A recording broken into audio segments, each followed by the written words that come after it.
Connaissez-vous les AESH? Ce sont les accompagnants d'élèves en situation de handicap. Elles interviennent, sur le temps scolaire, donc ce sont bien des agents de la fonction publique d'État et leur hiérarchie directe est bien l'éducation nationale. En général, c'est, alors ici on parlera de maternelle, mais on pourrait parler de primaire et ainsi de suite, mais c'est souvent la directrice ou le directeur de l'établissement. Les dernières modifications qui ont eu lieu les concernant, c'était le fait que sur le temps du midi, les collectivités avaient un petit peu râlé sur la prise en charge. Donc aujourd'hui, le texte est sorti, c'est-à-dire que les AESH qui interviennent sur le temps du midi pour les enfants porteurs de handicap,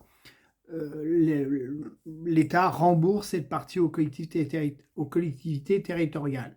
Alors les AESH, c'est un statut assez large et même un peu particulier puisqu'ils ont leur propre grille de salaire, ce qui est assez étonnant parce que ce sont quand même un peu des contractuels. Alors il y a du CDD, il y a du CDI, enfin il y a vraiment des choses incroyables. Ils ont leur propre formation, ils ont leur entretien professionnel, enfin il y a beaucoup de choses que je dis pas que je découvre, mais bon, à force de creuser le dossier, je me suis aperçu que voilà, le métier d'AESH n'est pas un métier simple.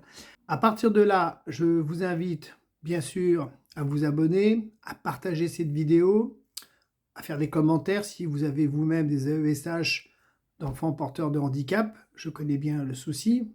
Et puis, cerise sur le gâteau, j'ai fait un dossier complet qui est sur le Drive et je vous invite à le télécharger. Vous avez toute la réglementation, le décret que j'ai complètement annoté avec les liens hypertextes. Enfin, j'ai fait un boulot de dingue parce que c'est vrai que le métier de ESH, il y a peu d'agents qui s'en sont un petit peu occupés, on va dire. Souvent, elles posent des questions sur c'est quoi ma grille, c'est quoi mon entretien d'évaluation, à quoi j'ai le droit, c'est quoi ma type de formation. Il y a même une ambiguïté sur le renouvellement des contrats en CDD pour passer en CDI. Il y a des choses qui se contredisent, je suis même très surpris. Mais voilà, mais partagez, commentez et abonnez-vous.